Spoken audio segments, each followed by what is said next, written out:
Pagi desa terasa dingin, menggigit hingga ke tulang. Khas daerah pegunungan tinggi di Jawa Tengah. Sudah setahun penuh sejak Risa meninggalkan tempat ini. Kini ia kembali, bukan untuk liburan, melainkan untuk menghadapi warisan yang terasa lebih berat daripada beban fisiknya. Rumah kayu ayahnya, Pak Darmo, berdiri sunyi di pinggir desa. Dikelilingi pohon pinus yang menjulang tinggi. Jendela-jendela yang biasanya terbuka menyambut cahaya pagi kini tertutup rapat oleh debu tebal. Tampak seperti mata yang terpejam dalam tidur panjang. Risa membuka kunci pintu depan. Bau apek dan lembab langsung menyambutnya. Aroma yang sama sekali berbeda dari wangi serbuk kayu cendana dan tembakau yang selalu ia ingat dari sosok ayahnya. Risa meletakkan tasnya di lantai. Ia berjalan pelan melalui ruang tamu kecil yang masih menyimpan perabot sederhana. Semua terasa asing, namun sekaligus menyakitkan karena terlalu akrab. Pak Darmo, seorang pengrajin kayu terampil, menghilang setahun lalu di hutan tanpa jejak, meninggalkan misteri yang tak pernah terpecahkan. Pihak kepolisian sudah menutup kasusnya sebagai kecelakaan atau tersesat. Tetapi bagi Risa ada sesuatu yang salah. Ayahnya mengenal hutan ini seperti ia mengenal telapak tangannya sendiri. Tujuan utama Risa kembali adalah membereskan dan menjual rumah ini, sebuah keputusan praktis yang harus ia ambil. Namun, semakin ia berada di sini, semakin kuat dorongan untuk mencari tahu kebenaran di balik hilangnya sang ayah. Risa mulai membersihkan kamar kerja ayahnya. Di sana, perkakas kayu yang rapi tergantung di dinding. Pisau pahat dan gergaji yang tumpul karena lama tak digunakan. Di sudut ruangan, tersembunyi di bawah meja kerja yang berantakan, ia menemukan warisan satu-satunya yang ditinggalkan ayahnya. Sepasang sepatu kulit tua. Sepatu itu terbuat dari kulit tebal yang telah usang. Bentuknya kokoh namun penuh kerutan. Solnya aus di beberapa tempat, menunjukkan jejak perjalanan panjang yang tak terhitung. Inilah sepatu yang selalu dipakai ayahnya. Risa mengingatnya dengan jelas. Sepatu ini selalu menjadi alas kaki ayahnya, baik saat memotong kayu di bengkel maupun ketika harus berjalan jauh ke hutan mencari bahan baku terbaik. Ayahnya selalu membersihkannya dengan hati-hati setiap malam, seolah sepatu itu adalah benda hidup yang memiliki arti penting. Risa mengambil sepatu itu. Saat tangannya menyentuh kulitnya yang dingin, tiba-tiba ia merasakan lonjakan emosi yang kuat. Itu bukan rasa sedih biasa, karena mengenang ayahnya, melainkan rasa takut yang mendalam dan kepanikan yang dingin. Seolah-olah ia baru saja dikejar sesuatu yang mengerikan. Risa terkesiap, menjatuhkan sepatu itu kembali ke lantai. Jantungnya berdebar kencang. Apakah ini hanya imajinasinya saja, atau sisa energi ayahnya yang melekat pada benda itu? Saat matahari mulai terbenam, menciptakan bayangan panjang dan menakutkan di dalam rumah, Risa mendengar suara kretek-kretek yang berasal dari dapur. Risa menahan napas. Ia tahu ia sendirian. Ia berjalan perlahan ke dapur, tapi tak ada apa-apa, kecuali jendela kecil yang terbuka sedikit, seolah ditiup angin. Namun, angin di luar saat ini benar-benar tenang. Keesokan harinya, saat Risa sedang membersihkan halaman, Arya datang. Arya adalah teman masa kecil Risa, seorang pemuda desa yang kini bekerja sebagai pengantar hasil bumi. Wajahnya menunjukkan keprihatinan yang tulus.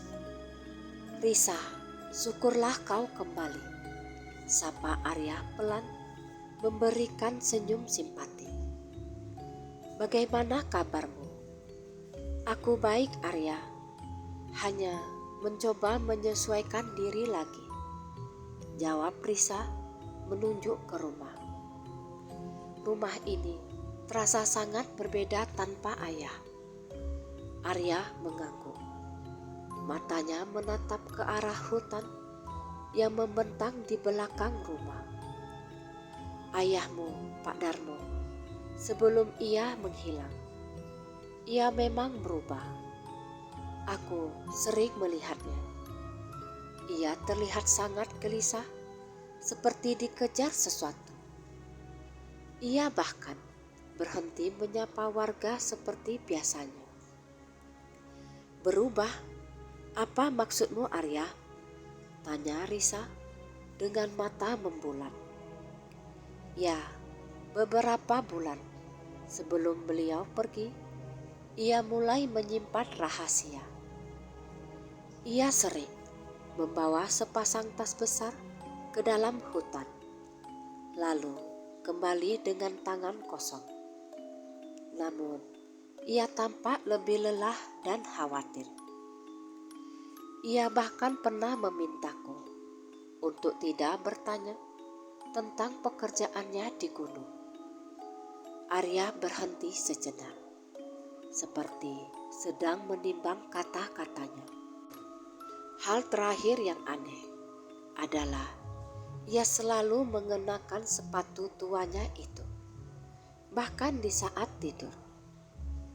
Warga bilang ia seolah-olah takut sepatunya akan dicuri. Sepatu tua. Risa teringat sensasi rasa takut yang ia rasakan saat menyentuh benda itu. "Aku menemukannya di kamar kerjanya, di bawah meja." "Itu dia," kata Arya dengan nada serius. "Saya ingat sepatu itu dibuat sendiri oleh Pak Darmo. Sepatu itu sangat istimewa baginya. Ia pernah bilang sepatu itu adalah kunci untuk pekerjaannya." Risa terdiam, memandang ke dalam rumah. Rumah ini yang seharusnya menjadi tempat kenangan indah, kini terasa seperti wadah penyimpanan rahasia yang gelap dan dingin.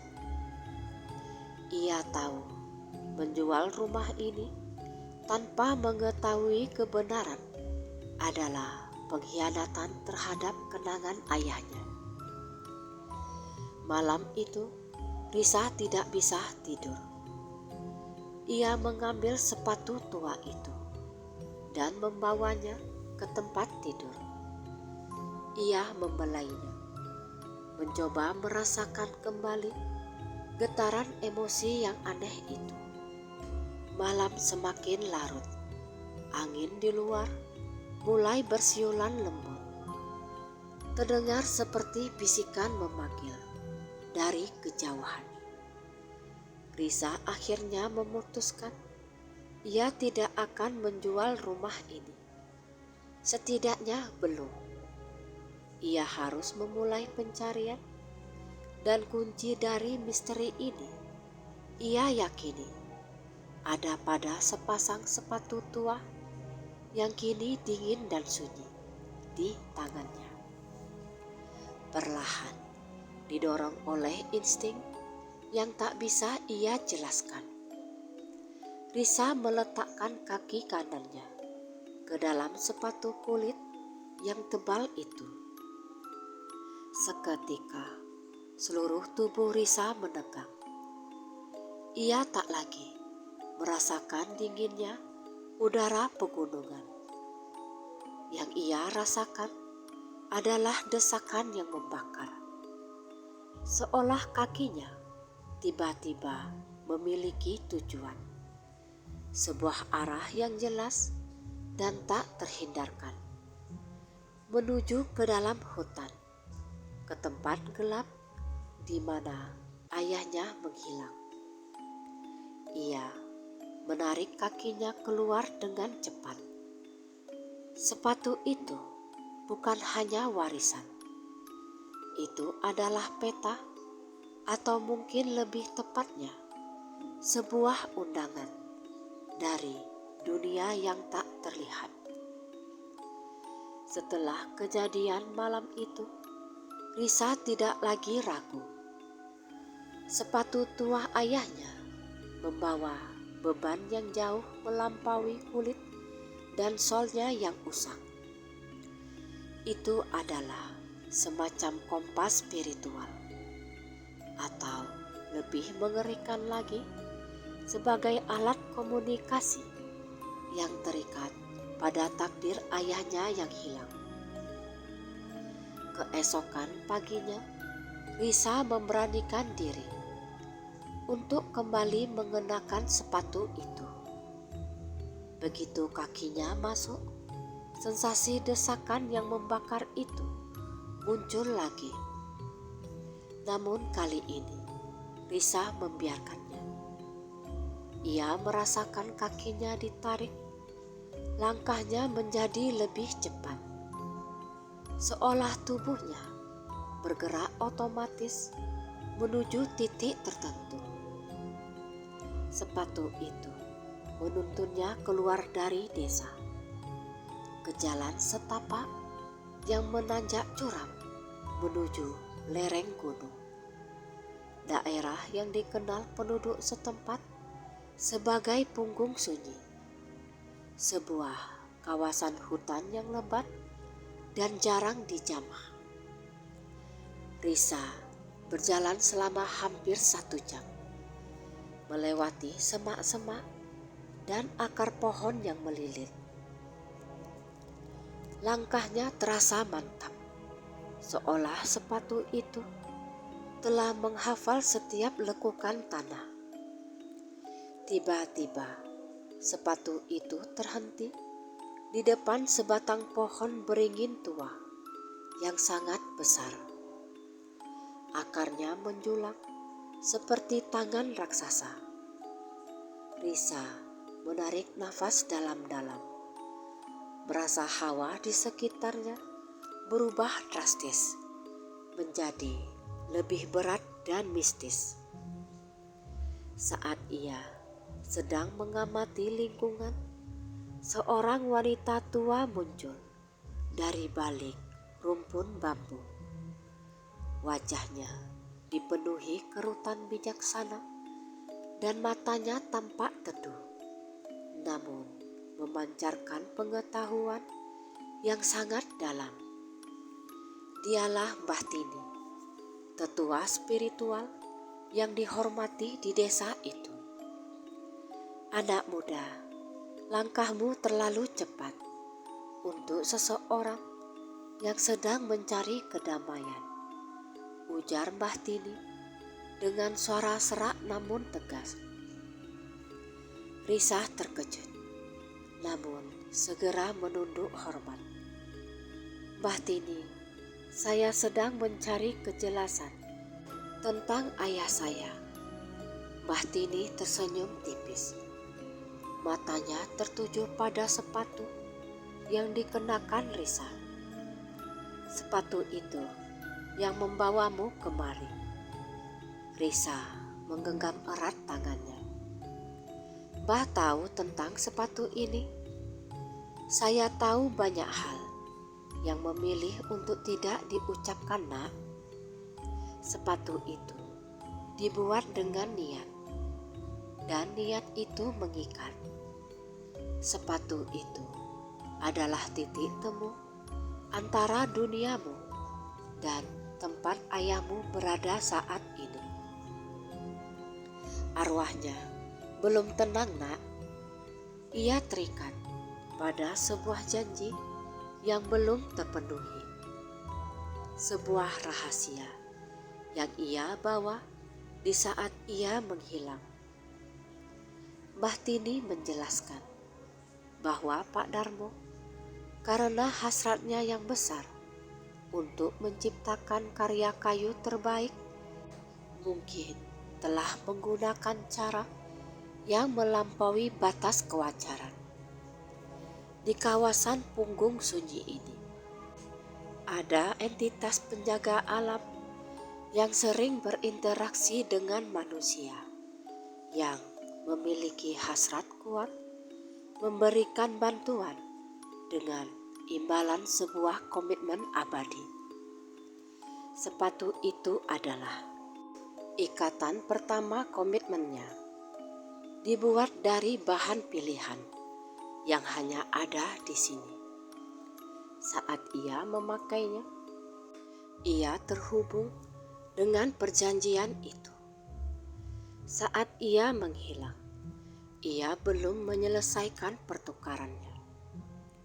Dan kini, sepatu itu memanggilmu untuk menyelesaikannya. Jelas Mbah Tini. Risa merasa takut, tetapi juga mendapat secercah harapan. Ayahnya tidak hilang karena kecelakaan biasa. Ia menghilang karena urusan yang tak terselesaikan. Mbah, bagaimana saya bisa tahu janji itu? Tanya Risa penuh harap. Kenakan sepatu itu, namun biarkan hatimu yang paling tulus yang menuntun. Dengarkan bisikan masa lalu. Sepatu itu akan menunjukkan kenangan, bukan jalan.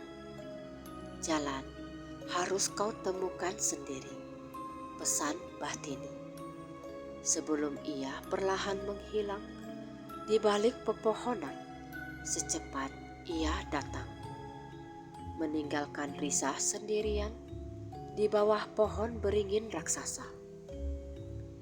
Risa menutup mata, mencoba memfokuskan pikirannya.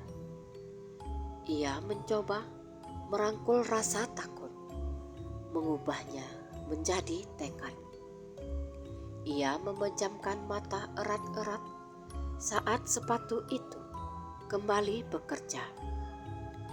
Tiba-tiba, ia tidak lagi berada di bawah beringin. Risa melihat pemandangan melalui mata ayahnya. Ia melihat dirinya, Pak Darmo, berdiri di tengah malam yang gelap. Ayahnya sedang berbicara. Suaranya terdengar tegang dan tergesa-gesa. Saya butuh waktu lagi. Saya belum bisa memberikannya sekarang. Anak saya, sosok yang diajak bicara ayahnya tidak terlihat jelas. Hanya berupa bayangan tinggi yang bergerak cepat di antara gelapnya hutan.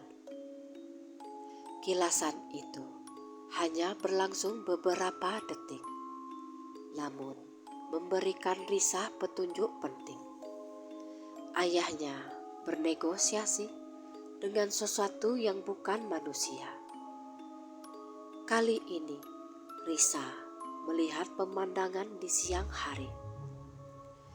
Ayahnya sedang memahat di sebuah batu besar, bukan kayu. Batu itu terletak di dekat aliran sungai kecil. Di batu itu, ayahnya mengukir sebuah simbol kuno, bentuk lingkaran yang saling mengunci dengan 3 garis vertikal. Simbol yang terasa asing, namun penuh makna. Setelah selesai, ayahnya tampak lega, seolah simbol itu adalah semacam pelindung. Kilasan terakhir adalah yang paling menentukan. Risa melihat ayahnya berjalan melewati semak belukar tebal di dekat tebing. Ia tampak mencari sesuatu. Akhirnya, pandangan ayahnya tertuju pada sebuah celah sempit di antara bebatuan besar. Celah itu terlalu kecil untuk dimasuki orang dewasa. Tetapi ada sedikit cahaya yang keluar dari dalamnya. Ayahnya berjongkok, berbisik pelan, seolah berbicara dengan celah itu. Risa yakin celah itu adalah pintu masuk ke goa tersembunyi. Risa tersentak kembali ke kenyataan. Ia terengah-engah, merasakan keringat dingin membasahi punggungnya.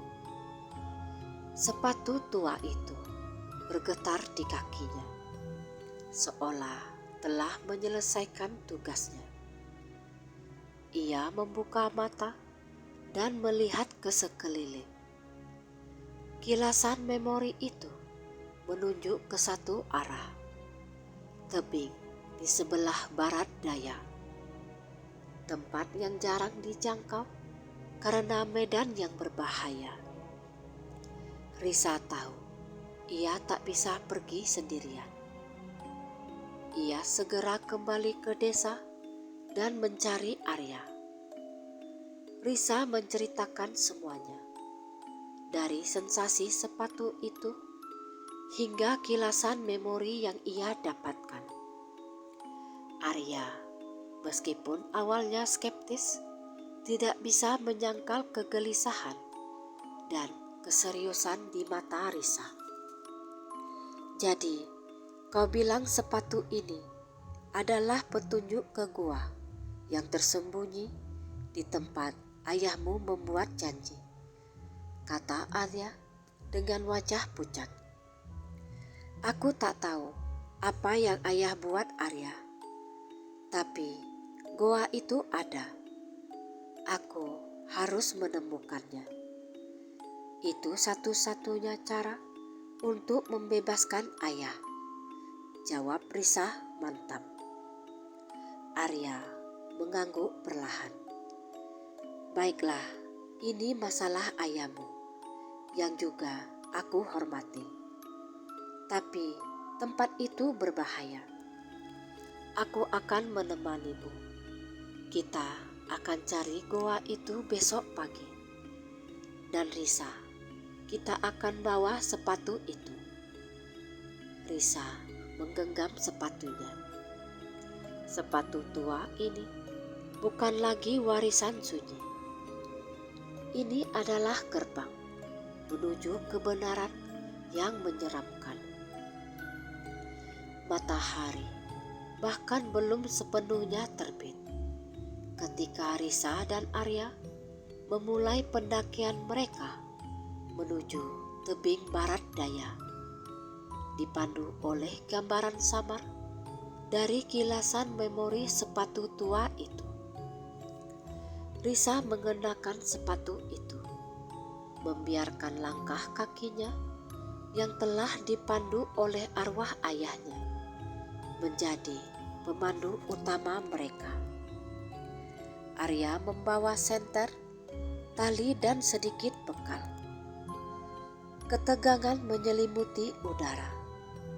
Dinginnya kabut pagi terasa menusuk.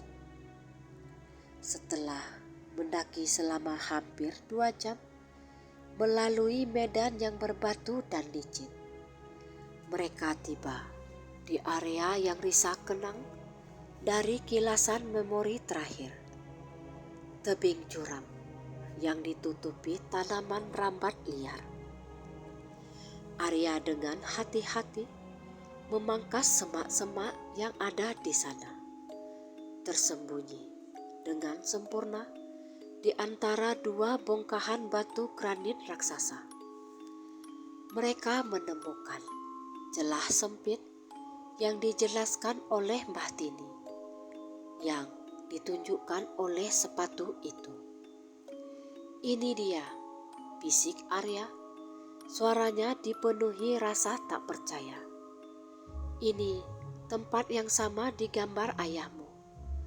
Celah itu tampak seperti celah alam biasa, tapi Risa bisa merasakan tarikan energi dingin dan kuno yang kuat dari dalamnya. Celah itu cukup besar untuk mereka berdua merangkak masuk satu persatu. Arya masuk lebih dulu. Mereka merangkak melalui lorong pendek yang gelap dan sempit. Kemudian lorong itu tiba-tiba terbuka menjadi sebuah gua kecil yang kering dan lapang di dalamnya. Udara di goa terasa pengap dan berbau tanah lembab. Namun anehnya, ada ketenangan yang menguasai. Arya menyalakan senternya. Cahaya itu menerangi dinding goa yang dihiasi stalaktit dan stalagmit yang berkilauan. Namun yang menarik perhatian Risa adalah sudut di mana cahaya senter Arya terhenti. Di sana, di atas sebuah batu datar yang menyerupai altar, terletak sebuah peti kayu kecil yang dibuat dengan indah, diukir dengan detail rumit khas karya Pak Darmo. Tepat di samping peti itu, terukir di dinding batu gua, adalah simbol yang Risa lihat dalam kilasan memorinya. Lingkaran yang saling mengunci dengan 3 garis vertikal. Simbol kuno yang menandakan perjanjian dan keseimbangan alam. "Peti itu ayah yang membuatnya," kata Risa dengan suara tercekat. Ia segera melepaskan sepatu tuanya dan berjalan mendekati altar. Dengan hati-hati, ia membuka peti kayu itu. Di dalamnya, Risa menemukan beberapa perkakas pahat kecil kesayangan ayahnya dan selembar catatan kertas yang sudah menguning. Risa mengambil catatan itu. Tangannya gemetar. Tulisannya adalah milik Pak Darmo. Rapi dan jelas, namun penuh dengan keputusasaan. "Anakku Risa, jika kau membaca ini, berarti aku telah gagal. Sepanjang hidupku, aku hanya menginginkan satu hal, menjadi pengrajin terbaik, membuat karya yang tak tertandingi. Hasrat itu membawa ayah ke tempat ini. Penjaga gunung di sini menawarkan ayah keahlian yang sempurna, pengetahuan tentang kayu yang tak dimiliki manusia. Dengan syarat ayah harus memberikan sesuatu yang ayah miliki sebagai jaminan komitmen abadi pada kesenian ayah. Jaminan yang mereka minta bukanlah nyawa, tetapi sepatu ini. Sepatu yang ayah buat sendiri dengan kayu dari pohon suci sebagai tanda pengabdian total. Mereka ingin sepatu itu tetap di altar ini. Namun ayah tak bisa. Setiap kali ayah mencoba meninggalkannya, ayah teringat padamu, pada janji yang ayah buat untuk kembali kepadamu. Ikatan cinta pada anakku jauh lebih kuat daripada ikatan pada seni. Ayah menunda penyerahan jaminan itu, dan kini entitas itu menghantui ayah. Mereka tak jahat Risa, mereka hanya menuntut komitmen. Ayah melarikan diri, membawa jaminan itu bersama ayah. Dan kini ayah terjebak di antara dunia, terikat oleh sepatu itu. Air mata mengalir di pipi Risa. Ayahnya tidak melarikan diri dari makhluk jahat, tetapi dari komitmennya sendiri yang terikat pada cintanya yang tak terbatas padanya. Tiba-tiba api kecil di altar yang baru saja mereka temukan seolah-olah menyala lebih terang, dan udara di dalam gua menjadi dingin hingga mencapai titik beku. Di tengah gua terbentuk kabut tipis yang dengan cepat memadat menjadi siluet setinggi manusia. Itu adalah sosok entitas yang dimaksud ayahnya. Sosok itu tidak memiliki wajah yang jelas, tetapi energinya terasa kuno, serius, dan menuntut. Kalian telah memasuki tempat perjanjian. Suara itu bergema, bukan melalui telinga, tetapi langsung di pikiran Risa dan Arya. Seperti bisikan beribu-ribu daun yang saling bergesekan. Janji belum terpenuhi, ikatan belum terlepas. Risa melangkah maju, memegang sepatu tua itu di tangannya. Kami tahu apa yang ayah saya janjikan. Dia mencintai saya lebih dari segalanya. Itulah sebabnya dia tidak bisa menyerahkan jaminan ini. Cinta manusia adalah hal yang rumit, balas sosok itu. Ia memberikan kekuatan, namun juga memutuskan janji. Selama benda yang terikat niat itu masih berada di dunia manusia, arwahnya akan terus terikat di antara alam. Arya menarik Risa mundur sedikit.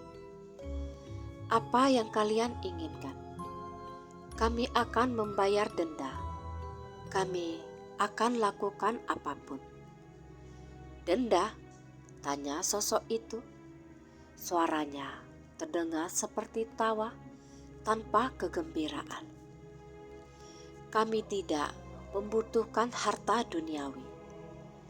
Kami hanya butuh pengakuan atas komitmen. Sepatu itu yang dibuat dengan niat pengabdian tertinggi harus dikembalikan ke alam, ke tempat niat itu pertama kali ditanamkan. Risa menatap sepatu tua yang ia pegang. Ini bukan hanya kulit dan sol. Ini adalah manifestasi fisik dari ambisi dan cinta terakhir ayahnya. Jika ia mengembalikannya, ia akan melepaskan ikatan ayahnya. Tetapi ia juga akan melepaskan satu-satunya benda yang menghubungkannya dengan sang ayah. Mengingat pesan Bahtini bahwa melepaskan adalah wujud cinta sejati, Risa mengambil keputusan. Ia harus memilih antara memegang erat kenangan fisik yang menyakitkan atau memberikan kedamaian abadi kepada arwah ayahnya. Risa melangkah mendekati altar. Tangannya memegang sepatu itu dengan niat yang teguh. Ia tahu apa yang harus dilakukan. Risa berdiri di depan altar batu yang dingin. Sepatu tua di tangannya terasa berat, bukan karena bobot fisiknya, melainkan karena sejarah dan beban emosi yang dibawanya. Arya berdiri tegang di belakangnya, siap-siap siaga. Di hadapan mereka, sosok entitas kuno itu menunggu dalam keheningan yang menuntut. Risa menatap sepatu untuk terakhir kalinya. Ia melihat bukan hanya kulit usang, tetapi pengorbanan ayahnya. Pak Darmo telah menantang janji abadi demi kembali kepada putrinya. Namun, dengan menahan sepatu itu, ia secara tidak sengaja telah mengikat dirinya sendiri pada penderitaan di antara dua dunia. Ayah telah membuat janji, kata Risa, suaranya mantap, berusaha mengusir semua sisa ketakutan. Dan saya sebagai putrinya akan memenuhinya, bukan sebagai denda, tetapi sebagai pengakuan atas komitmennya dan sebagai wujud cinta saya untuk membebaskan jiwanya. Risa perlahan meletakkan sepasang sepatu tua itu di atas altar batu, tepat di samping peti kayu kecil. Saat sepatu itu menyentuh permukaan batu yang dingin, Risa merasakan gelombang kehangatan yang mendadak menggantikan rasa dingin yang menusuk di dalam gua. Gelombang itu terasa seperti pelukan, namun jauh lebih besar dan menenangkan. Begitu sepatu itu diletakkan, simbol kuno yang terukir di dinding gua mulai bersinar lembut, memancarkan cahaya hijau keemasan yang memenuhi seluruh ruangan. Entitas penjaga alam itu yang tadinya gelap dan menakutkan, kini tampak perlahan meredup dan larut dalam cahaya tersebut. Suara gemuruh lembut kembali terdengar di benak Risa dan Arya. Ikatan telah diputus, komitmen telah diakui. Lalu di tengah cahaya yang bersinar, sesosok bayangan yang lebih jelas, lebih damai, dan familiar muncul di depan Risa. itu adalah arwah Pak Darmo. Wajahnya tidak lagi menunjukkan kegelisahan atau keputusasaan seperti yang digambarkan Arya. Kini wajahnya memancarkan kedamaian dan kelegaan. "Risa anakku," bisik Pak Darmo. Suaranya terdengar seperti angin sejuk yang melewati daun di musim kemarau. "Terima kasih nak, kamu telah menemukan kedamaian yang gagal ayah temukan." Risa tak bisa menahan tangis.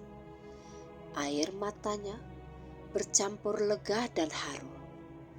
"Ayah, kenapa ayah tidak memberikannya saja?" "Karena kamu adalah karya terbaik ayah nak, lebih berharga dari semua kayu dan ukiran di dunia.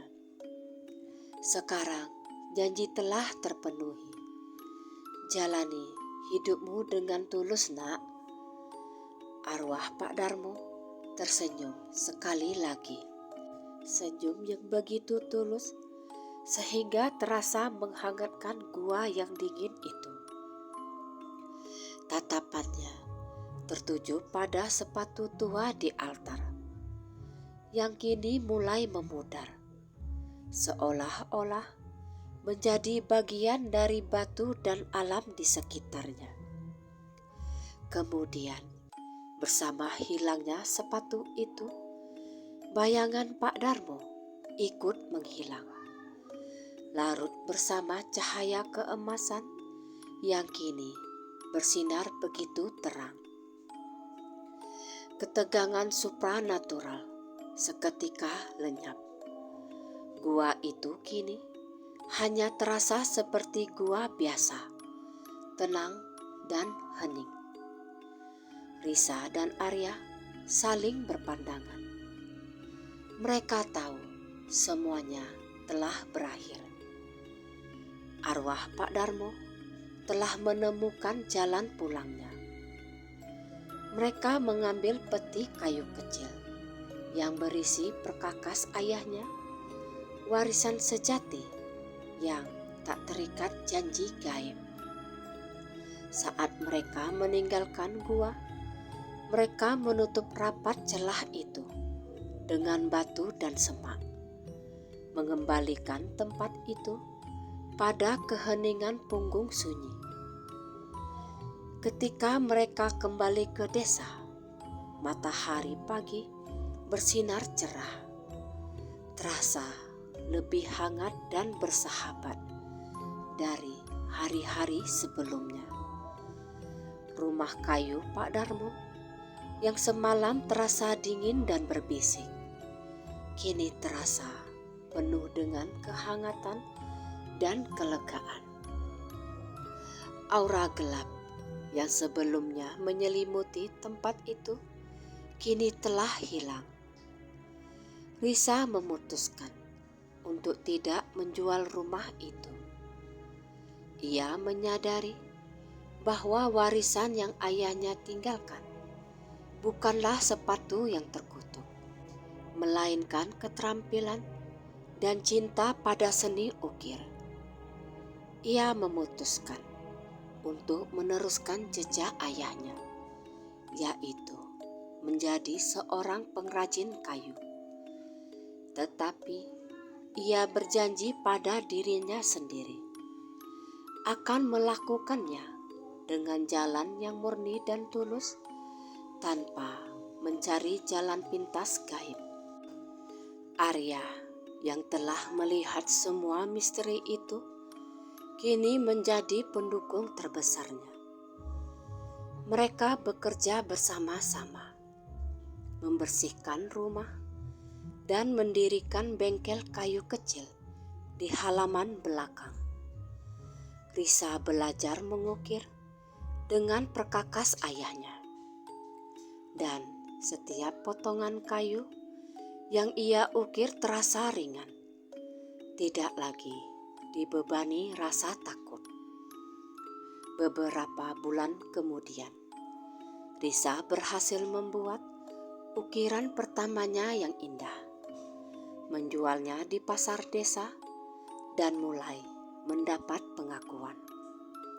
Kisah sepatu tua itu menjadi legenda, diceritakan turun-temurun oleh Mbah Tini dan warga desa. Bukan sebagai kisah seram, tetapi sebagai kisah tentang kekuatan cinta seorang ayah dan pengorbanan seorang anak. Risa dan Arya akhirnya menikah, melanjutkan hidup yang sederhana dan bahagia di desa yang kini damai.